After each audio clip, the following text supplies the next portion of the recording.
దేవుడికి ఎప్పుడైతే మనం తెలియపరుస్తామో ప్రియరా, దేవుడు మాత్రమే మన బాధల్ని తీర్చగలడు.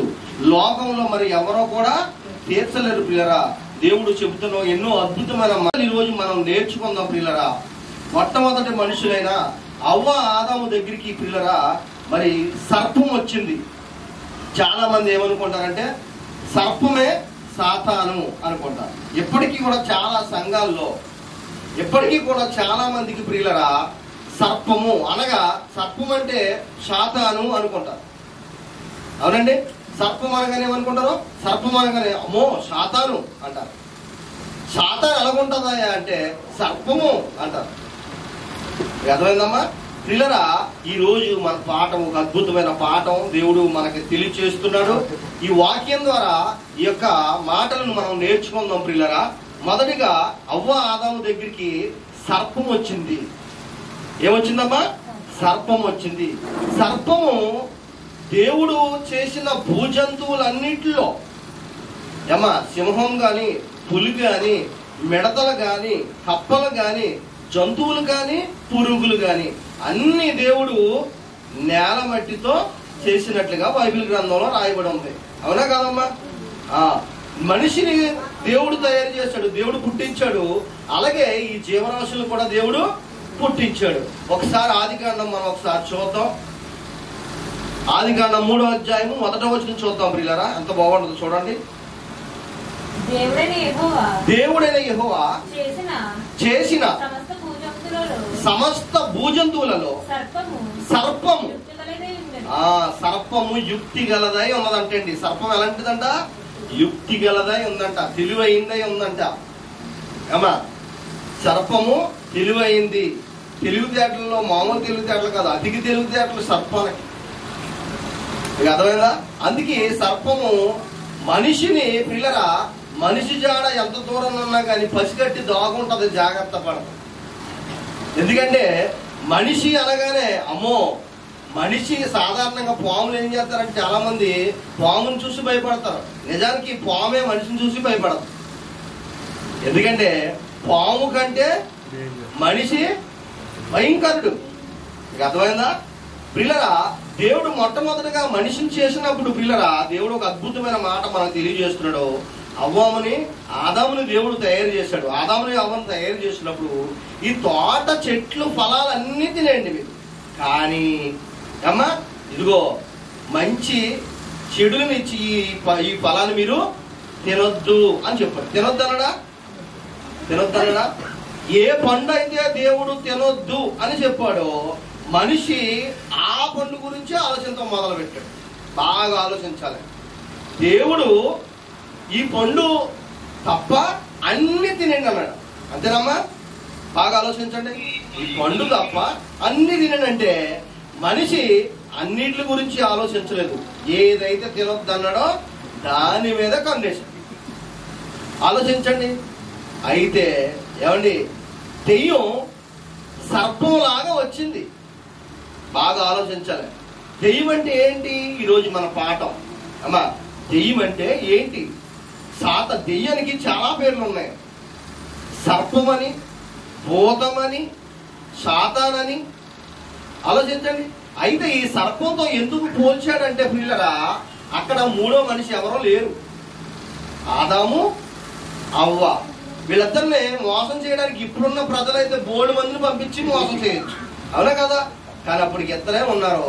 ఆ ఇద్దరిని మోసం చేయాలంటే మూడో దాంట్లోకి దురాత్మ చేరిందనమాట. ఎవరిలోకి? ఇప్పుడు చదవండి ఎంత బాగుందో. దేవుడైన యెహోవా చేసిన సమస్త భూజంతువులలో సర్పము యుక్తి గలదై ఉండెను.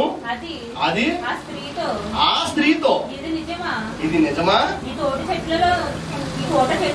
ఈ తోట చెట్లలో దేని ఫలమునైనను మీరు తినకూడదని దేవుడు చెప్పినా అని.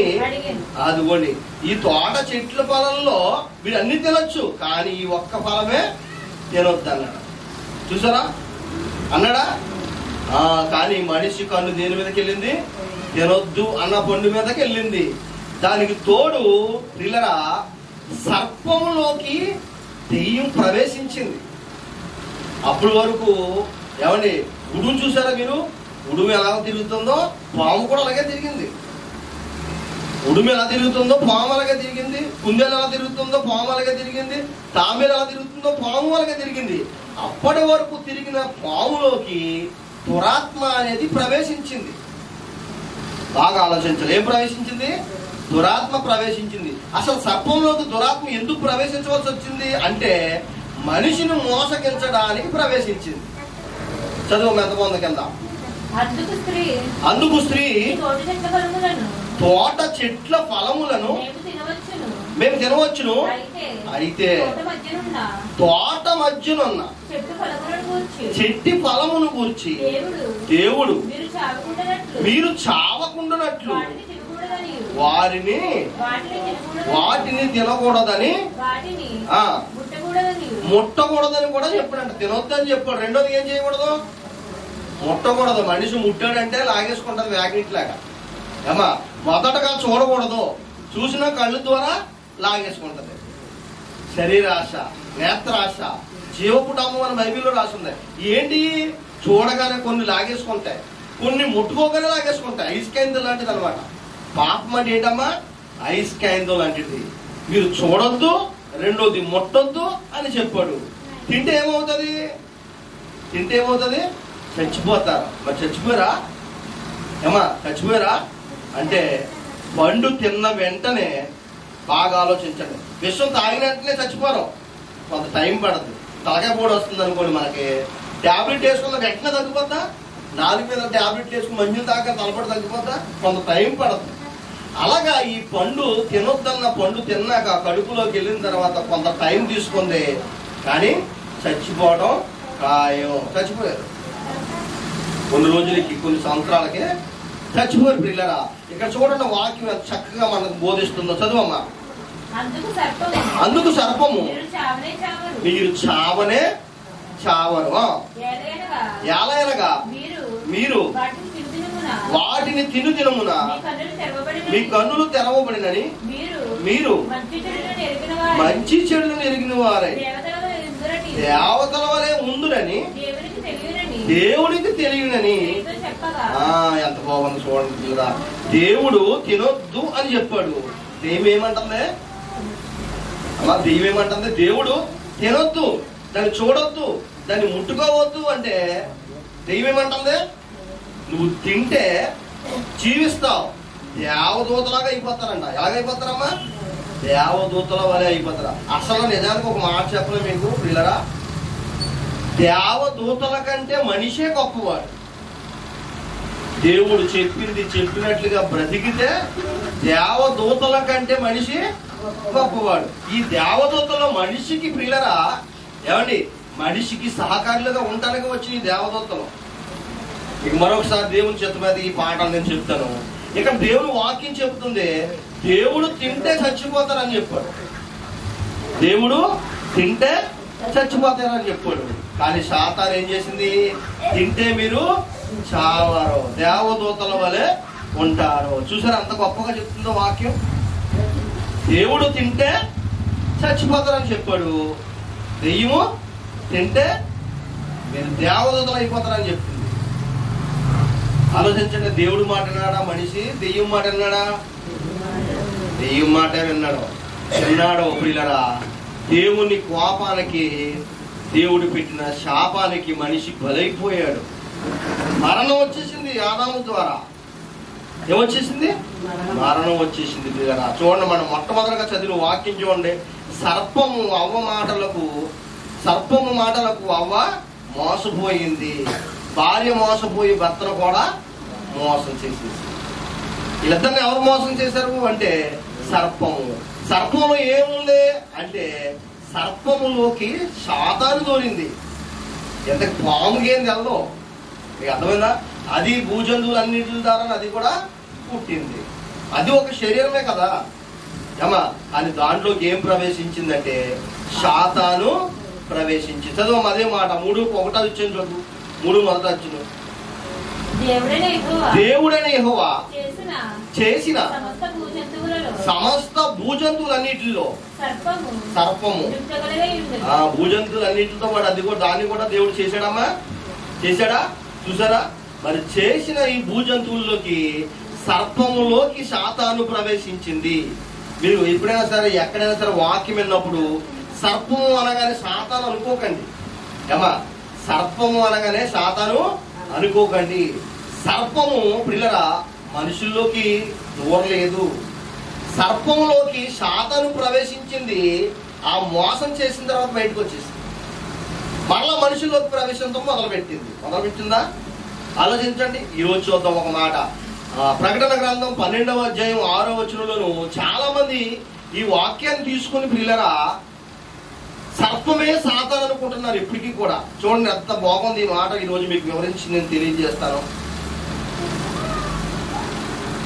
12వ అధ్యాయం 7వ వచనం పిల్లరా,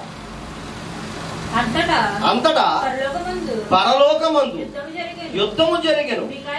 మిఖాయేలును అతని దూతలను ఆ ఘట సర్పముతో యుద్ధము చేయవలని ఉండగా ఆ ఘట సర్పమును దాని దూతలను యుద్ధము చేసిరి గాని గెలవలేకపోయేది. గనుక పరలోకమందు అప్పటి వరకు స్థలం ఎక్కడుంది అమ్మా? అప్పటి వరకు సాతాను ఎక్కడుంది?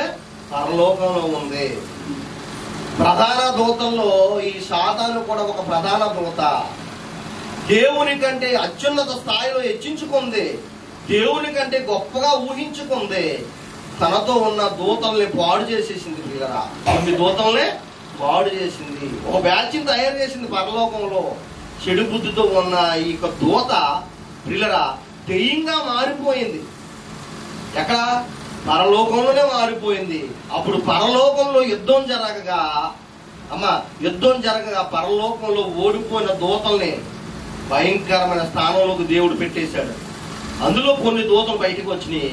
ఆ వచ్చిన దూతలు యవ్వాదముని మోసం చేస్తారు. అదే దురాత్మ పాములోకి వెళ్ళి పాము ద్వారా పిల్లరా అవ్వాదముని మోసం చేసింది. ఇప్పుడు యోధా పత్రిక చూడండి ఎంత బాగుందో. పక్కన తిరగండి సరిపోద్ది. 1వ అధ్యాయం 6వ వచనం. మరియు తమ ప్రధానత్వము నిలుపుకొనక తమ నివాస స్థలమును విడిచిన దేవదూతలను ఆ మహాదినమున తీర్పు వరకు కటికి చీకటిలో నిత్య పాశములతో ఆయన బంధించి భద్రం చేసెను. మొట్టమొదటి ఏంటంట? ప్రధానత్వము నిలుపుకొనక తమ నివాస స్థలం అంటే పరలోకము విడిచిన దేవదూతలు. అంటే ఏంటి? సాతాను అంటే ఎవరమ్మా? దేవదూతలు. దేవుని మీద తిరగబడిన దేవదూతల్లో ఒక దూతే సర్పముగా మారింది. కొన్ని దూతల్ని చెడిపింది. ఈ చెడిపోయిన దేవదూతల్ని పైనుంచి కింద గెంటేసాడు దేవుడు. ఆ దూతలు దెయ్యంగా మారిపోని. మీకు అర్థమైందమ్మా? ఇప్పుడు అదే అని చూడండి. మొదటగా మరియు తమ ప్రధానత్వము నిలుపుకొనక తమ నివాస స్థలమును విడిచిన దేవదూతలను మహాదినము జరుగు తీర్పు వరకు దేవుడు బంధించి భద్రం చేశాడు పిల్లరా. అందులో కొన్ని దూతలు బయటకు వచ్చినాయి. అందులో ఈ దెయ్యం, ప్రధాన దెయ్యం ఏదైతే సాతాను పిలువబడుతుందో పిల్లరా, ఈ భూమి మీద నేరాలు చేసే వాళ్ళకి చాలా పేర్లు ఉంటాయి. ఒక పేరు కాదు. శ్రీనివాస్ అలియాస్ బాబీ. మరో ఊర్లో ఇంకొక పేరు ఉంటది. మీకు అర్థమైందా? బండు అలియాస్ శ్రీనివాస్ బాబీ. ఊరికో పేరు ఉంటది మోసగాళ్ళకి. ఆ మోసగాళ్ళు ప్రధాన మోసగత్త ఎవరంటే ఈ సాతాను. ఎన్ని పేర్లు ఉన్నాయి చూడండి. సాతాను, ఘట సర్పము, దెయ్యము, భూతము. ఎన్ని పేర్లు ఉన్నాయి చూసారా? మరి ప్రకటన గ్రంథంలో సర్పం అని ఎందుకు రాయబడింది అంటే పిల్లరా ఉపమాన రీతిగా కొన్ని చోట్ల రాయబడింది. ఈ ప్రకటన గ్రంథం అలంకార రూపముగా రాయబడి ఉంది. పోల్చి చెప్తున్నాడు. కొన్ని వీటిని మనకి ప్రకటన గ్రంథంలో పోల్చి చెప్పాడు పిల్లరా. బాగా ఆలోచించాలి. సర్పంలోకి సాతాను ప్రవేశించింది కానీ సర్పమే సాతాను కాదు. సర్పమే దెయ్యం కాదు పిల్లరా. సర్పంలోకి సాతాను ప్రవేశించింది ప్రియులారా. లోకా సువార్త 24వ అధ్యాయం 36వ వచనం చూద్దాం ఒకసారి. యేసుక్రీస్తు ప్రభు వారు స్వయంగా చెప్తున్న మాటలు ఇవి.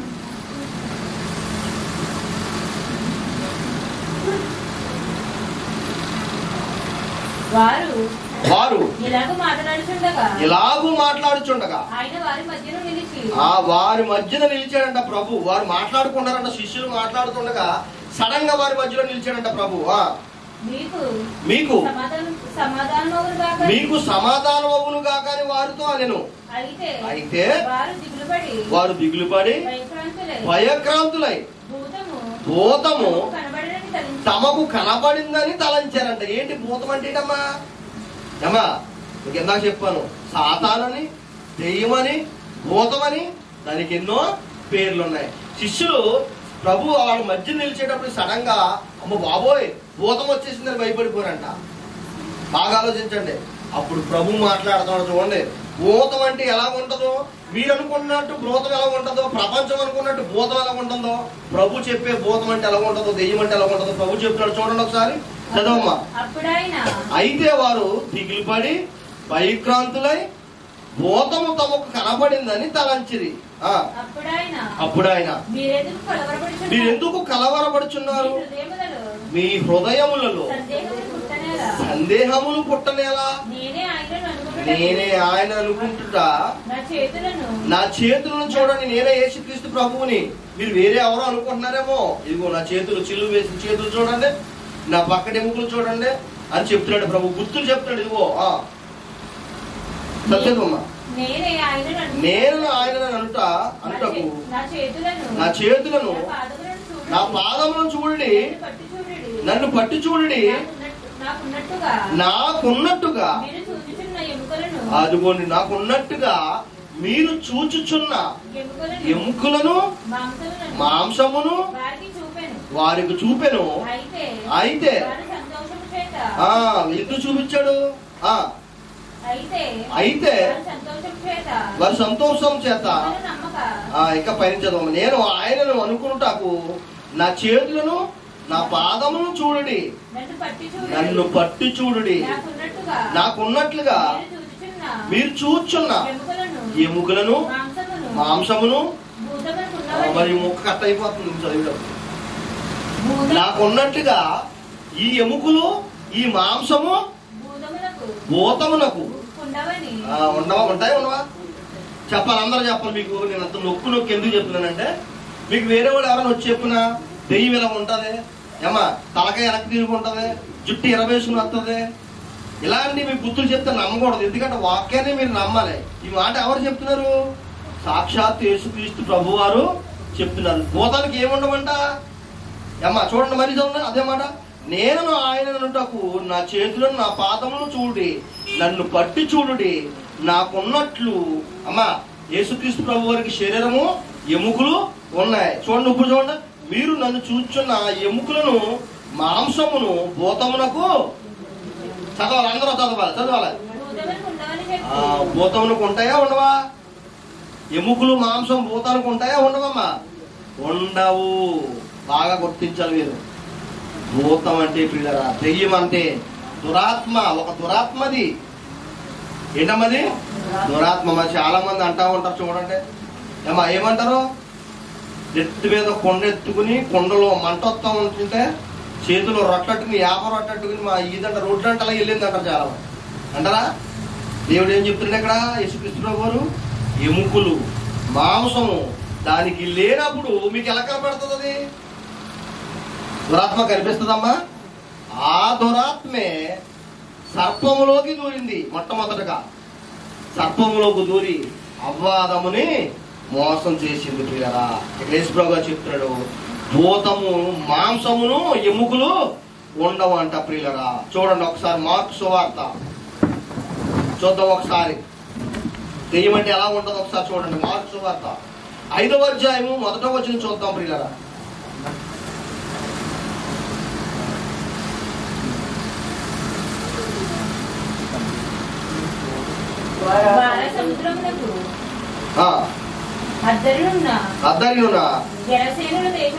గెరాసేన దేశమునకు వచ్చి ఆయన దిగగానే అపవిత్రాత్మ పట్టిన వాడొకడు సమాధిలో నుండి వచ్చి ఆయనకి ఎదురుపడినంట. ఏం పట్టినవాడు అమ్మా? ఏం పట్టినవాడు? అందరూ అన్నమాట. ఏం పట్టినవాడు?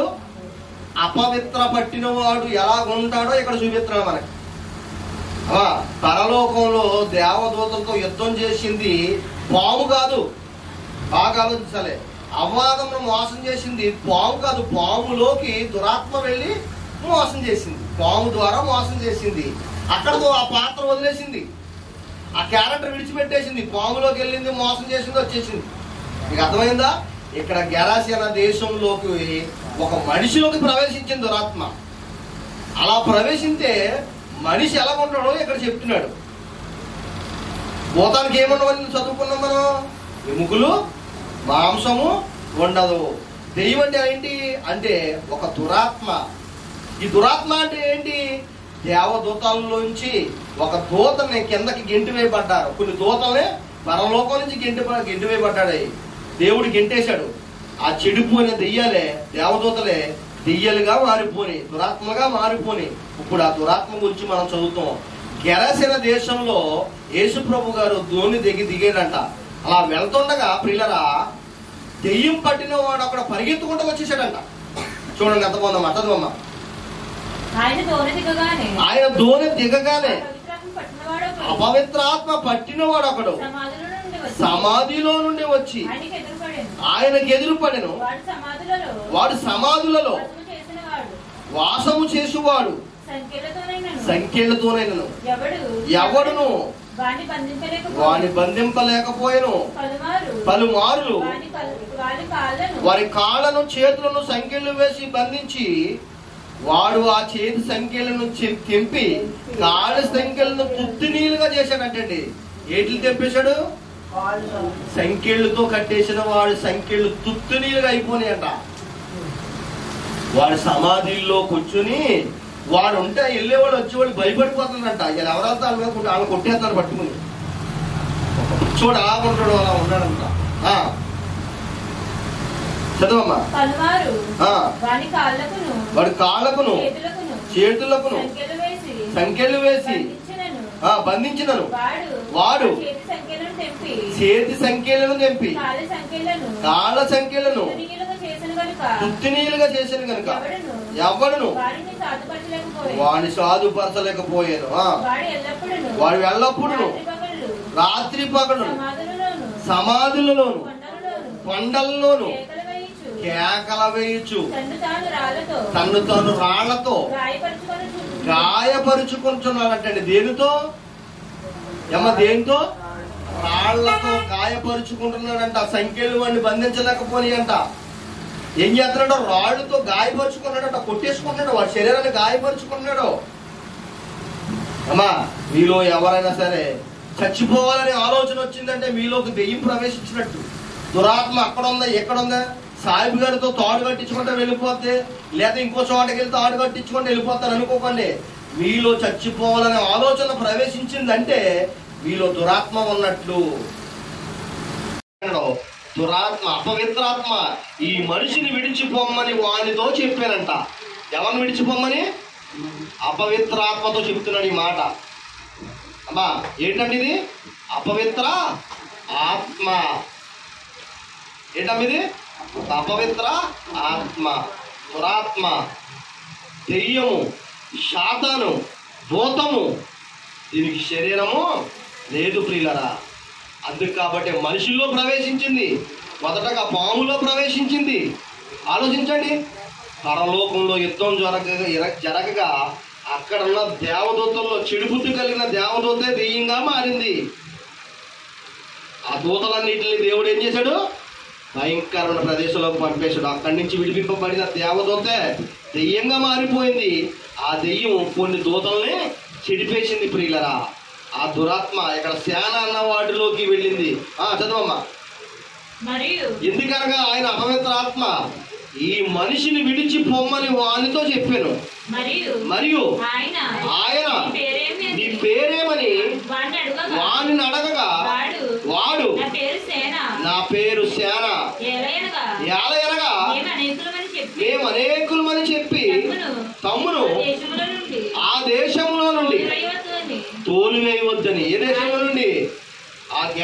దేశంలో నుండి మమ్మల్ని తోలివేయద్దు అని చెప్పి ప్రభును బ్రతులాడుకుంటున్నాయి. అక్కడ కొండ దగ్గర పందుల పెద్ద మంద ఉన్నదంటండి. అక్కడ మేయిచుండెను. ఆ పందులలో ప్రవేశించినట్లు మమ్మును వాటి వద్దకు పంపుమని. ఏంటమ్మయ్యి రాగమంజరి చదువుయా బ్రేక్ చేయాలి. ఏంటమ్మయ్యి ముందుగా ఏం చెప్పాడు దేవుడు? అపవిత్రాత్మ, దురాత్మ, శాతాను. ఇప్పుడు ఏంటంటది? ఆ దెయ్యములు ఆయనను బతుమాలుకొనెను. ఎవరినే? సర్వోన్నతుడైన దేవుని కుమారుడా, మమ్మల్ని పాతాలను పంపించొద్దయ్యా బాబు, నీ పాదాలకు నమస్కారం. అయ్యో అక్కడ పందులు మంది ఉన్నాయి, ఆ మందలోకి బయలులాగా మమ్మల్ని ప్రవేశించు, అవకాశం ఇది ఆయన, అందులోకి పోతాం మేము అన్నాయంట. మొదటగా సర్పంలోకి వెళ్ళింది, రెండోదిగా ఈ శానా అనేవాడి దాంట్లోకి వెళ్ళింది, వాడిలో ప్రవేశించింది. వాళ్ళు వీళ్ళు ఎంతమంది ఉన్నారంటే మేము చాలా ఉన్నాయన్నాయి. ఎన్ని ఉన్నాయంట? చాలా ఉన్నాయంట దురాత్మలు వాడిలో. వాడు ఏం చేసేవాడంట? రాళ్లతో రప్పలతో శరీరాన్ని గాయపరుచుకునేవాడంట. ఇప్పుడు అంటనే నాయన మమ్మల్ని పాతాళంలోకి పంపొద్దు, ఒక్క అవకాశం, ఆ పందుల్లోకి పోతాం, అందులోకి వెళ్ళేటట్లుగా మాకు అవకాశం అందా.